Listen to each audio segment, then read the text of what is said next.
Mako, the creative in the cut, and I'm excited to be in front of the camera again.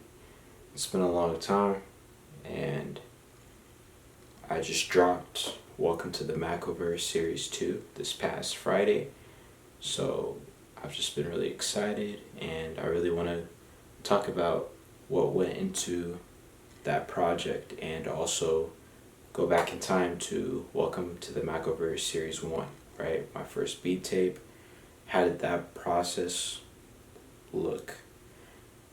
I didn't really take time to explain what went into that because that was a very, very interesting story with how just things fell into place and how overwhelming the process was because, keep in mind, that was my first beat tape. I didn't really know everything that I was doing, but I just said, I'm gonna have fun. I had to have some room for grace and remind myself all over again that your first project is not going to be your best project, right? So it was a lot of stuff going on around that time, months before I dropped the first beat tape. I was at a point where I was going to sell all my equipment because I just had a lot of fear, right? Doubts kept piling up, and it got to the point where I was like, I'm done with music. I'm just going to look for some other passion and, just get rid of all my studio equipment. And the trip that really kind of, in a way, saved my music hopes, my dreams of being a musician, was when I drove like 18 plus hours to Chicago to meet Uncle Al, right?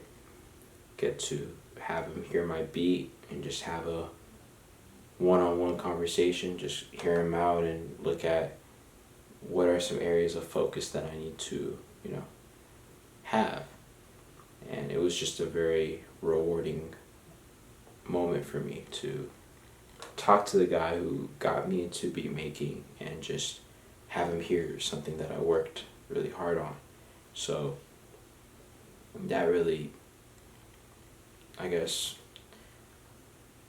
gave me hope, that I got this. It's gonna be overwhelming at first. I might, just want to punch the wall and just call it quits, but nothing comes easy, and I just had to keep reminding myself that. So, met the Alchemist, played a beat that I made to him, and got 2 records autographed. That was pretty cool. And then drove back with like the biggest smile on my face. So that all happened, and then almost 2 years later, boom, we got Welcome to the Makoverse Series 2, which dropped this past Friday.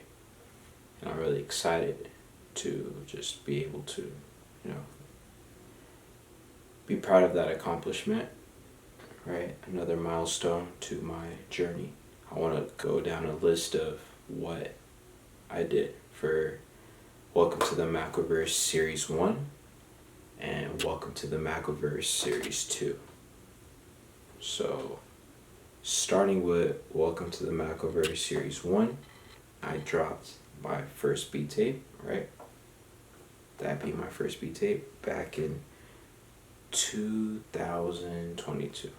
Just really innocent, and I didn't really know what I was doing half of the time. So for that project, right, all the samples that went into making that project were royalty-free samples, and I got all those royalty-free samples from Splice.com. Another thing is I made all the samples in the same key because I thought if it was just anything that was not linear, it was just going to look weird. So if I had 2-3 samples in a C key and then I have one in like a F key, it would sound off, and I wasn't comfortable with that. So I just made sure that all the keys were the same. I took, kick sample, loaded it to a pad, snare sample, loaded to a pad, you get the picture. and I just create my own drum patterns. So that was kind of annoying because there were times where I would spend like 3-4 hours trying to come up with a nice drum pattern or drum patterns. So I was really against the idea of, using breaks, right? And aka drum loops. Played around with different tempos, and I made all the beats in Machine, which is the beat making software that comes with the Machine Micro MK3 that I purchased before I dropped my first beat tape.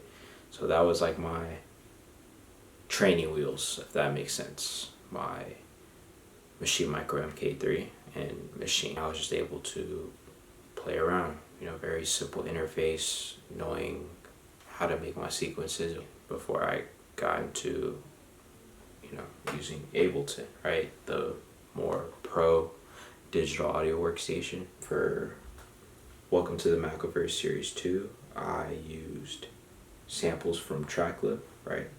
From actual records, being able to license those samples without any problems. Licensing, right? Everything figured out, getting those samples cleared so I'm not hit with any crazy fines or, getting a lawsuit, something crazy like that. So Tracklip really simplified the process, and they're just an awesome company. So really, really cool that I'm able to sample actual records without having to get in trouble.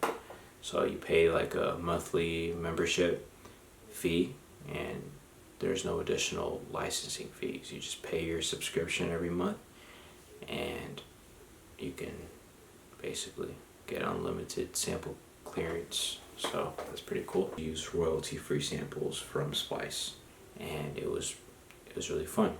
Nothing too technical, but I didn't realize how I was really limited with what I could do with my samples until I really started learning more on how you can just modify your samples, right? Manipulating frequencies and going about just adding cool effects, right? Maybe distorting your sound, or doing something like reversing your sample. So I didn't really do a lot of bizarre things with the first beat tape. I also experimented with different tempos, used different keys, right? Samples with different keys. And it felt weird at first, but then I realized oh, this is pretty cool. This is really creative. And I just didn't want to limit myself by kind of going in a linear approach to things, but I wanted to be as abstract as possible, right? I love thinking out the box. I like to just create a vibe, and that's what I was focused on during just what it is for trying to create a great project, right? I was really trying to lock in on the fact that I want to have fun while I'm making this, and at the same time I don't want to compromise quality. So that was just really fun for me, right? During the 30 for 30 challenge, where in the month of March I made a beat every day, and from those 30 beats that I made, I was able to handpick, or I was able to select 14 or 15 beats into what we have now as Welcome to the Macoverse Series 2. So that was a very rewarding experience. Juggling that in grad school wasn't the best, but I got it done, and as a result I was able to make another beat tape. Until next time, Mako out.